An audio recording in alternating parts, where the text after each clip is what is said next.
What would you do if you had to choose between water and winning?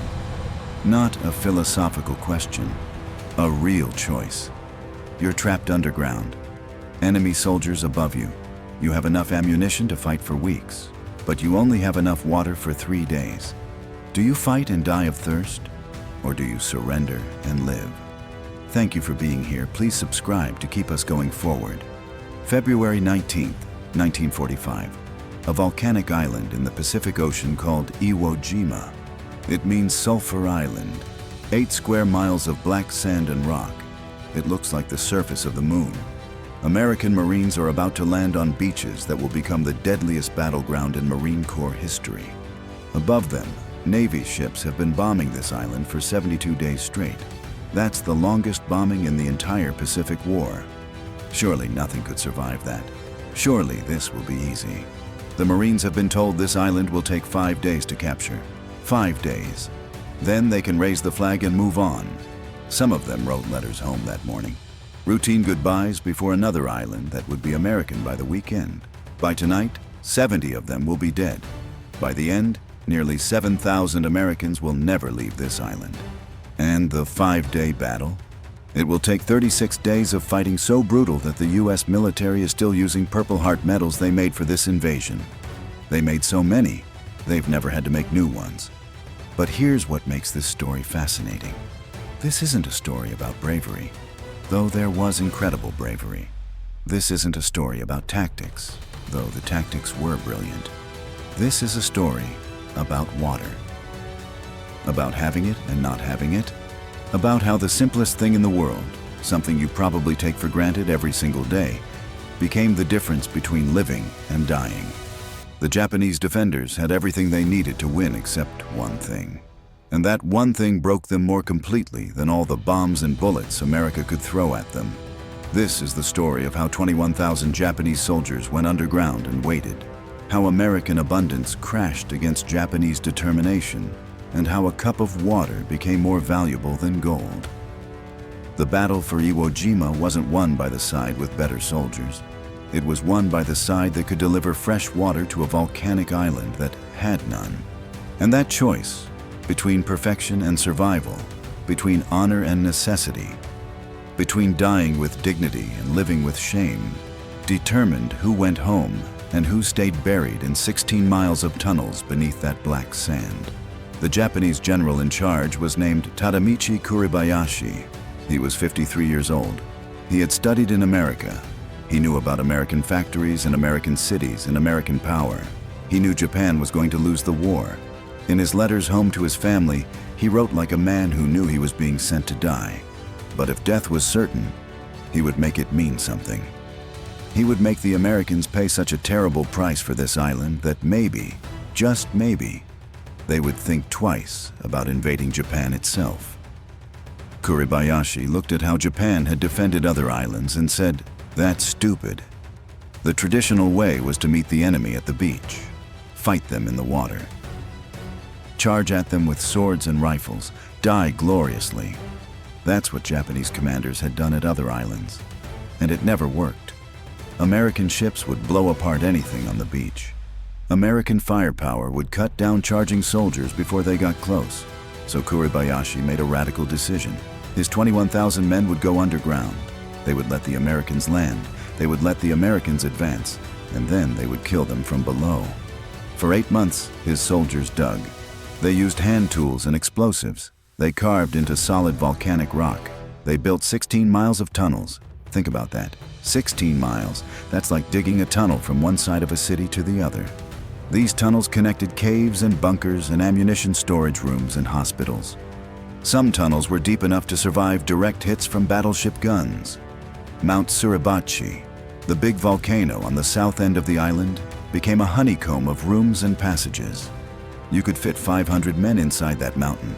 They built blast doors, ventilation shafts, underground barracks where soldiers could sleep in shifts. Above ground, they built pillboxes, small concrete forts with machine guns inside. But they buried them, covered them with dirt and rocks, disguised them so perfectly that Americans would walk right past them without seeing the narrow gun slits until bullets started flying. Kuribayashi's orders were clear. No suicide charges. No wasted death. Every man kills 10 Americans before dying. Hold your fire until the enemy is close. Make every bullet count. Use the tunnels to move between positions. When the Americans overrun one spot, retreat underground, pop up somewhere else, keep fighting. The Americans had no idea. Their intelligence said 13,000 Japanese defenders. Actually, there were 21,000. Their photos showed damaged buildings and craters, but cameras can't see underground. They thought 72 days of bombing had destroyed everything. The plan called for 5 days to win. Commanders talked about minimal casualties. The Marines loading into landing boats that morning carried 3 days of food and just enough ammunition for a short fight. The first wave hit the beach at 9 a.m. 30,000 Marines would land that day. The beach was quiet, too quiet. No guns firing, no explosions, just black sand. Volcanic ash, actually. Fine and soft like powder. Boots sank into it. Vehicles couldn't get traction. Tanks spun their treads and went nowhere. Men struggled to walk uphill through sand that shifted with every step. And still, silence. Marines moved forward.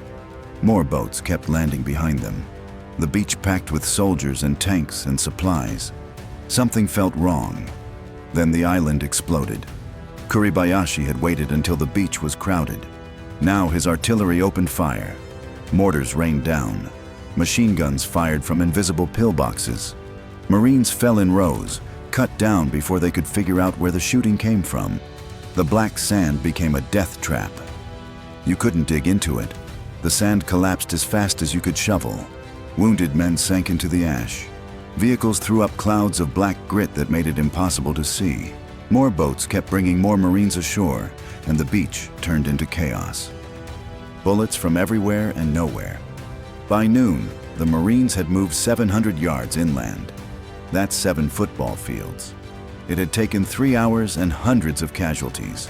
By the end of day 1, 2,420 Americans were wounded or dead.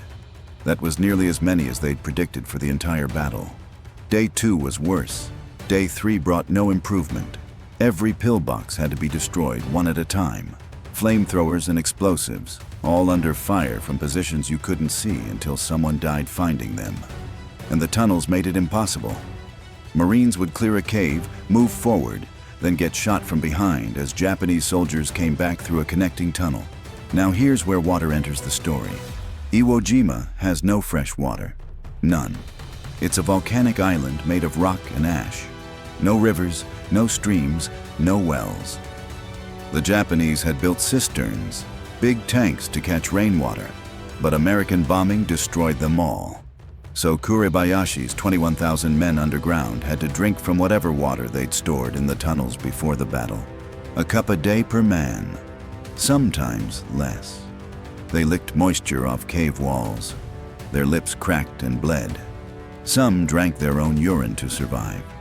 Imagine fighting a battle while dying of thirst.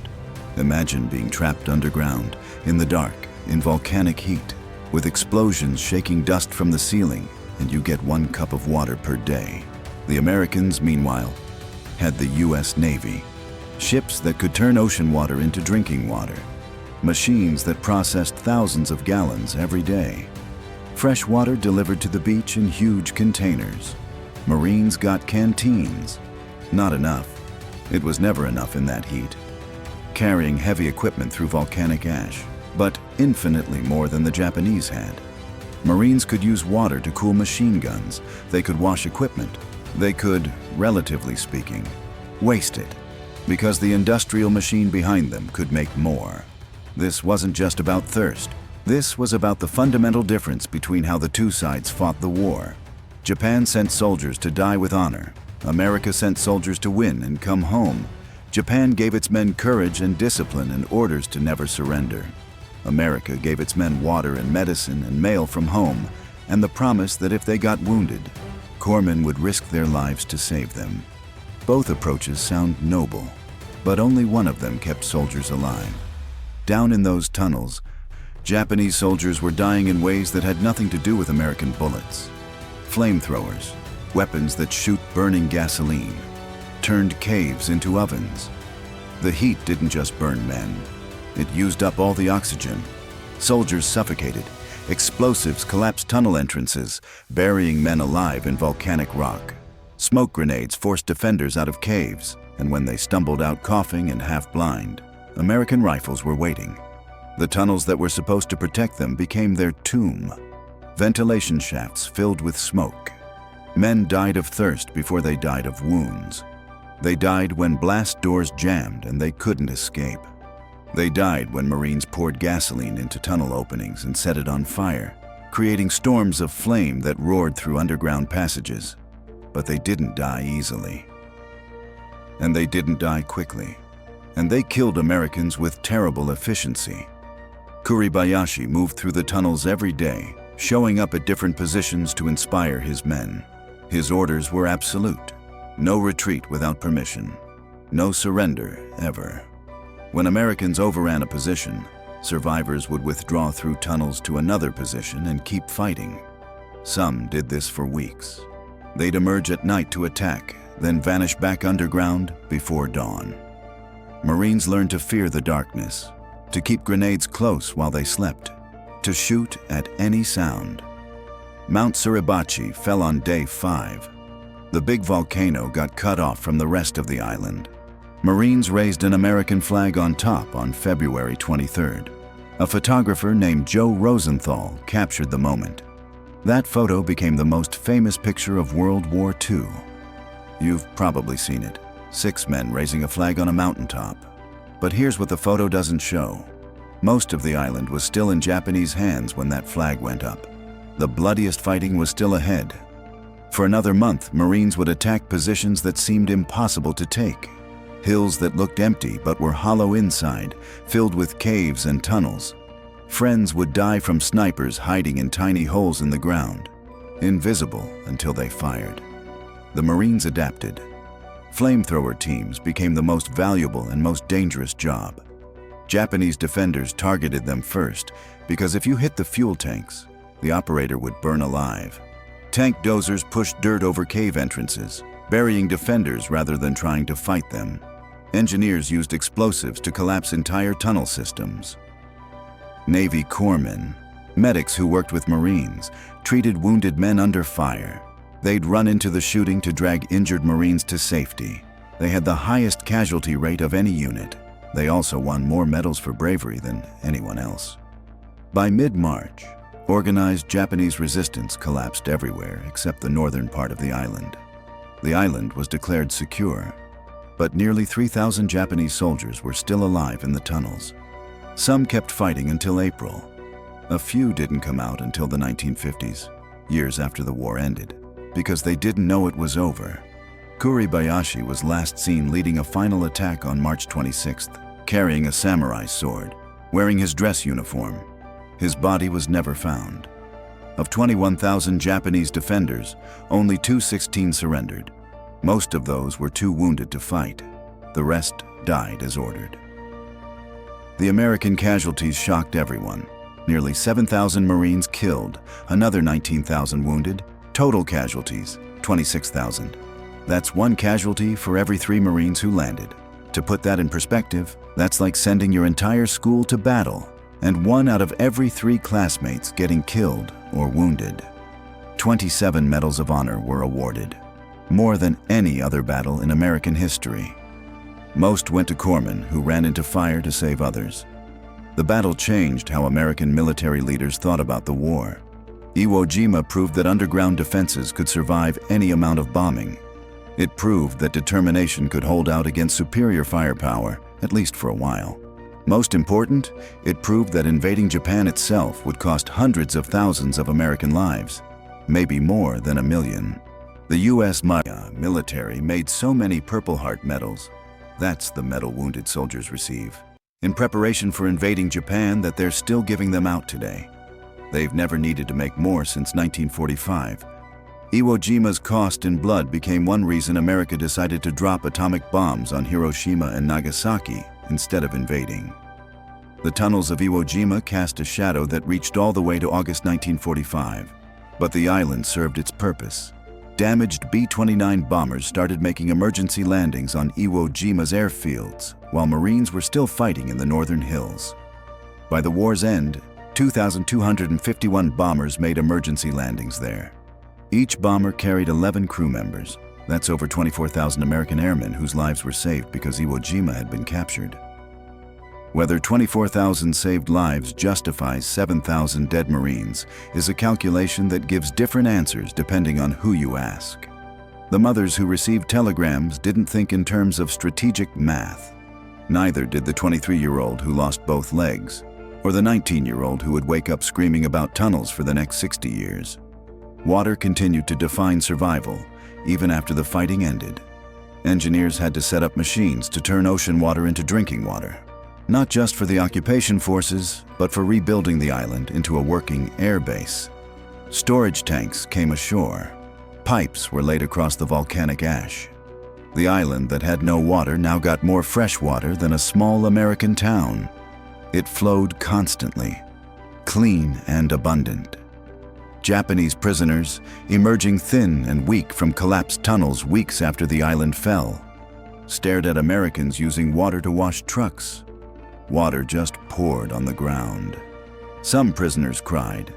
Americans, uncomfortable with this, offered them canteens. Most prisoners drank until they threw up. Their bodies couldn't handle what they desperately needed. The symbolism was perfect, even if nobody planned it that way. Water represented everything the war had become: abundance versus scarcity, industrial power versus warrior spirit, the ability to keep fighting because you have resources versus the willingness to die because you have nothing left but honor. The Japanese fought magnificently. Kuribayashi's defense of Iwo Jima is studied at military schools today as a masterpiece of tactical planning. But magnificence couldn't overcome the math of modern war. The Americans lost ships and planes and men, and then built more ships, sent more planes, deployed more men. They could trade 3 casualties for every Japanese defender and still win. They could use ammunition at rates that would bankrupt other nations. They could give their soldiers medical care, hot food when possible, mail delivery, and the expectation that survival meant going home instead of dying gloriously. The Japanese could offer their soldiers only honor, and rice that ran out, and orders never to surrender because surrender was worse than death. In the years after the war, Iwo Jima became a place people visited to remember. The tunnels were sealed, partly for safety and partly out of respect for the dead still inside. Mount Suribachi became a memorial. American veterans returned to walk the black beaches, now quiet except for wind and waves. Japanese veterans came too, fewer each year, to pray for friends who never left. Sometimes former enemies met as old men.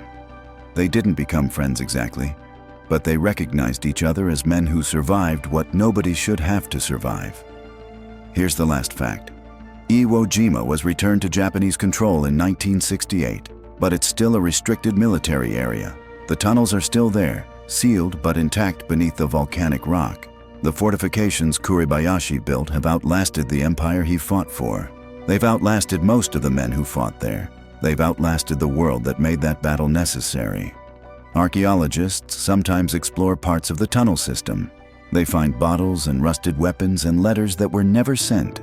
Sometimes they find remains. The volcanic rock preserved things that should have decayed decades ago. 7,000 Americans died for 3 airfields on a sulfur island they'd never heard of before the war. 21,000 Japanese died defending those airfields for an emperor most had never seen, and a victory nobody believed was possible. Both sides fought with courage. Both sides suffered. One side had water and medicine and reinforcements and the industrial power to keep fighting forever. The other side had tunnels and discipline and the willingness to die for a lost cause. In 36 days, abundance defeated determination, but the cost of that victory isn't measured in strategic value or bomber crews saved. It's measured in thousands of young men who went onto that volcanic island and never came home. Their sacrifice bought time for others to live. Whether that trade was worth making isn't a question history can answer. It's a question each generation has to answer for themselves, looking at photos of black sand beaches and reading casualty lists that go on for pages, knowing that freedom isn't free and the price isn't abstract. It's paid in individual lives, each one irreplaceable, each one gone. But here's what the history books don't tell you about water and abundance, and the choice between perfection and survival. That same choice is happening right now, in different forms, all around you. Companies choosing between sustainable growth and rapid expansion. Doctors choosing between treating symptoms quickly or addressing root causes slowly. Engineers choosing between shipping a good enough product now or waiting to make it perfect later. Athletes choosing between pushing through pain or resting to heal. The Japanese chose perfection. Perfect discipline, perfect honor, perfect dedication. They chose to die with dignity rather than live with shame. The Americans chose abundance. Good enough medical care for everyone instead of perfect care for the few. Good enough water supply that kept soldiers fighting instead of pure water that ran out. Good enough tactics that saved lives instead of perfect tactics that won glory. Which philosophy is right depends on the situation. Sometimes you need perfection. Sometimes you need abundance. The trick is knowing which one the moment demands. The story of what happens when modern militaries try to apply Iwo Jima's lessons to urban warfare, when cities become tunnels and defenders go underground. When the same choice between perfection and abundance determines who wins in places like Fallujah and Mosul and Gaza. That's a different chapter. One that starts with a question. When your enemy goes underground and waits, do you adapt like America did? Do you overwhelm them with resources? Or do you adapt like Japan did? Do you prepare to die in defense of every inch? Or is there a third way that doesn't cost 26,000 casualties to capture 8 square miles of volcanic rock? The tunnels beneath Iwo Jima are still teaching us lessons 80 years later, about sacrifice and strategy, about water and will, about the terrible math of modern war where victory and defeat are sometimes hard to tell apart when you're counting the dead. The tunnels remain, the island endures, the water flows. And somewhere in our collective memory, Iwo Jima stands as proof of what humans can endure and inflict, what they'll sacrifice and why, and what it costs to call anything victory when the bill comes due in blood. 2 more stories are waiting for you on screen right now. They're the ones viewers can't stop talking about. Watch them, you'll see why. Thanks for watching this far. That means something.